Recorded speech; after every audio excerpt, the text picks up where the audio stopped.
I'm at the, I don't know if you can see it. I'm at the site where the old sawmill dam was, the ruins of it, and you can see right there.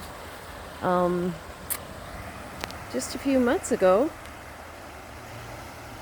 there were trees on the far bank and growing up over the remnants of the dam.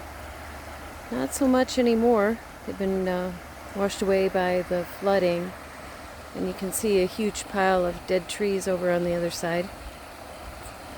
The trail itself, though, on this side, the Laurel Bluffs Trail, and you can see the blazes. The yellow blaze is Laurel Bluffs, the white blaze is Mountains to Sea Trail.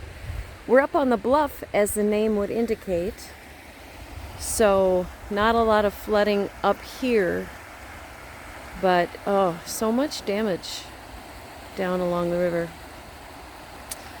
Anyway, I'm gonna keep going. Bye.